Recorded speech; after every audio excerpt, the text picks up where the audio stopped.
好，我哋又嚟個快嘅。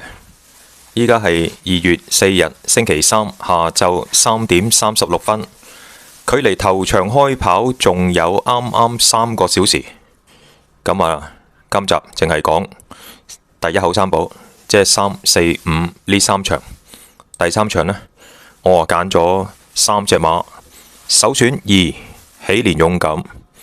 始終呢，沈集成日爭冠軍，今場啊出馬少，唔搏等幾時？佢啊出2隻喎，一隻2，一隻1，2熱好多。依家開飛就4倍嘅，1呢就11倍，兩隻各為其主，兩隻都搏。如果唔係，使咪揾潘頓啦？睇下跑邊隻出嚟啦。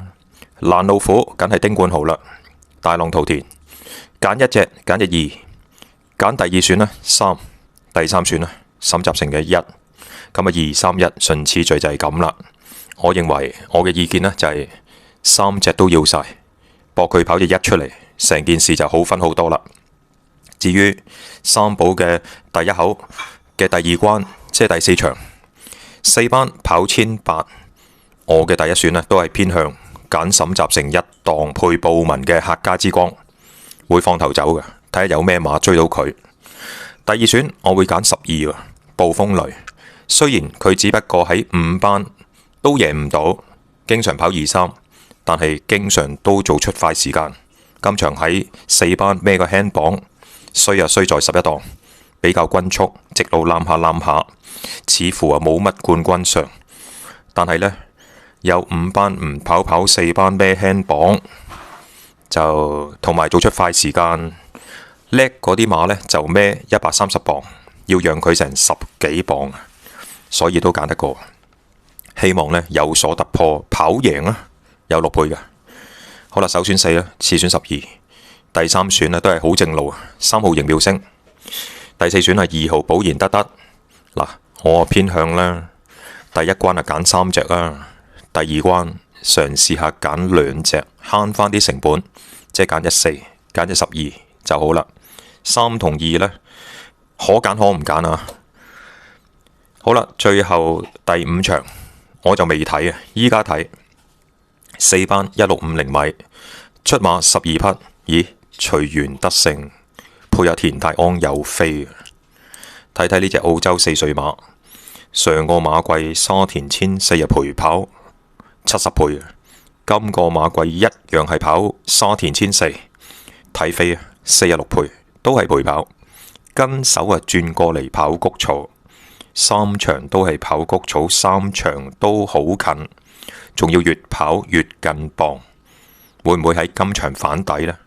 嗱，上場雖然跑第2啊，你睇翻比賽時間呢，1分41秒22，時間呢慢到不得之了，仲慢過5班馬，呢個成績唔掂當。睇下嗰場頭馬翠兒威威慢時間一放到底贏，嗰場呢阿周俊樂幫阿未來外父贏馬，高興到不得了。低水準賽事啊，所以隨緣得勝上場有冇加分啊？冇加分。有冇見過跑第2 1分都唔加？見下啦。11叫做標誌，騎黎超星啊，12檔希威森騎，點睇佢嘅機會呢？14場嘅比賽只係贏得1場頭馬，亦即係輸咗13場，一隻跑14場只係贏得1場嘅馬匹呢，你唔揀就好過揀啦。上場1分42秒53，輸成19個身位，點揀得落手啊？佢前1仗都跑第6㗎，嗰場輸俾咩馬？應該係加州活力本領非凡巴閉佬，都係好慢時間。除非係做世界啦，12檔點贏啊？10號馬叫眾星，奧爾文騎賀賢嘅馬，賀賢最近頻喐手啊！咁啊，眾星4歲紐西蘭馬，跑到接近季中啊，就越跑越好噶啦。你睇翻前1仗，1分40秒48，上場係1分40秒17，時間越嚟越好啊！咁啊，潘頓騎過佢2次，今場唔騎喎。123磅潘頓做到榜，但係佢嘅騎隻1唯美主義，唯美主義呢，由3班降4班潘頓攞嚟騎，都唔騎隻眾星。嗱，我認為呢，眾星係機會馬，但係潘頓都唔騎隻機會馬，係咪代表1好啲啊？定係1同10都不及呢一場嘅其中一匹馬？佢騎隻唯美主義，奧爾文騎眾星，咁啊咩飛？好啦，我見到呢9號彩虹戰士啊，隔夜飛到49，位置都10倍，係咪唔使睇呢？跑兩場都大敗啊，輸成條街啊，冇得揀。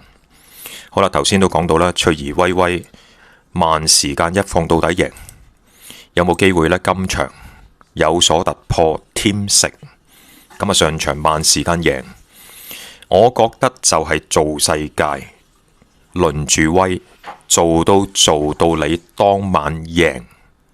咁如果打真軍，你又贏唔贏得到呢？你上場買咗翠兒威威，贏咗馬，收咗錢，不妨呢再買，就報答下佢啊嘛。佢上場幫你贏錢，你咪再買少少咯。但係如果你上場根本就冇中翠兒威威，今場都唔好揀啦。好啦，7號叫做都靈勇士啊。以往呢隻馬呢，2位難出頭啫。上個馬季一贏就2場啦。以為踏入8歲，8歲又冇料到佢又贏喎。咁會唔會呢？上場輸咗，今場又嚟了呢？佢嘅最快時間啊，挨近1分40。只要跑得出1分40，同埋其他馬跑唔出水準呢，佢又有機會上名噶啦。小心啲啊！都靈勇士識贏4場就係識贏4場。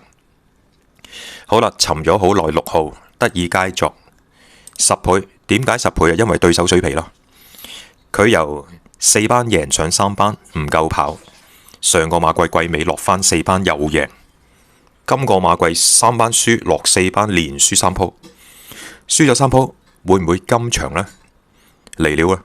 你睇返上嗰幾場11檔、12檔，包括跑沙田1400，但係今場個檔位呢係2檔。唔同玩法噶啦。好啦，5號本領非凡，何澤堯騎嚟自羅富全嘅馬，較早之前谷草1650，一 win 一個第二。嗱，贏馬就1分40，輸馬呢就1分41，足足慢咗1秒。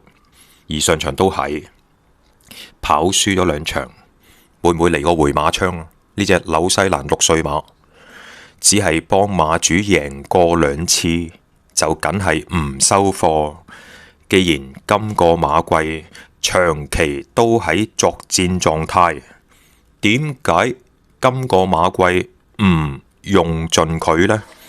既然有能力又有可能用盡佢，今場又有大樹遮陰，呢隻10零倍嘅馬就係一個好選擇。揀咗隻5號先，貪佢有10幾倍啊！好啦，大熱門4號哥倫布有個1檔啦，又話志雲啦，志雲啊，呢件彩衣啊，即係蕭氏家族係紅黑間條噶。尾場雙影紅有個3檔，馬主蕭劍新先生，佢爸爸蕭伯君啊，佢個大仔蕭劍新、蕭劍平、蕭劍瑩，2仔1女，仲有啲新抱啊、太太啊，咁啊蕭氏家族啲馬呢，整體呢3、5、7年成績真係相當之普通。咁尾場方家柏、志雲、雙影紅，第5場呢隻哥倫布呢，一定係有好高嘅質素，因為係由爸爸蕭伯君先生所擁有。由3班降4班，上場跑第3啦。沙田1000 1分21秒65。比起之前嗰幾場都仲要快，亦即係話佢狀態起咗喺4班呢，跑1650呢，有埋個1檔呢，有埋減5磅呢，應該就嚟料噶啦。首選呢應該係4，次選由5，睇埋布文啦。加州活力係今場嘅次熱門。愛爾蘭5歲馬前一仗慢時間贏1分40秒67，咁啊贏完之後呢，上場跑第3，都係嗰句時間普通。佢嘅跑法有被動，留住同你鬥爆一段。佢又贏咗3場啦，咁啊5班贏上4班嘅，哥倫布呢就3班落嚟4班嘅，咁啊大家榜位差唔多，識揀啊揀隻4啦，係咪啊？重複3，加州活力係5班贏上4班贏2場，而哥倫布呢係一隻3班馬落4班。加州活力踏入5歲，哥倫布4歲當打，應該呢4號嘅機會應該呢係喺3號之上。咁啊第二選啊5啦，本領非凡。咁啊睇埋隻鬆啲啊，即係兄弟啊。呂健威馬房馬主冰球聯盟團體，即係成班手足，即係兄弟啊，成班兄弟打冰球啊，聯盟啊，夾粉養馬。咁叻定唔叻就梗係唔叻啦。今個馬季最熱到76倍，攬起上嚟200幾倍啊！等佢跑近啦，先再算啦。1號唯美主義未話潘頓可以騎重星，唔騎走嚟騎唯美主義，會唔會配合今晚5棚至馬房嘅攻勢？紐西蘭6歲馬贏過4場，前一個馬季贏3場，3場都係沙田1600。上個馬季大部分都係跑3班谷草1650，得到1冠1亞3個第3名。而今個馬季呢，跑咗7場啦，全部都冇上名，一降班潘頓騎。你細心啲睇翻上個馬季啊，潘頓總共騎咗佢6次，得到1冠1亞2個第3，亦即係話呢係馬一配潘頓就同你搏，冇懸念。所以呢，第5場第一選4號哥倫布，次選揀隻好分啲嘅5本領非凡，第3選呢揀翻1號唯美主義1，會唔會好過隻10呢？定係10好過隻1呢？咁啊自己揸主意啦。好啦，講到呢度，第2口三寶講唔講？唔講啦。咁啊今晚呢喺西華哥嘅主頻道黑馬仔台直播再見啦，拜拜。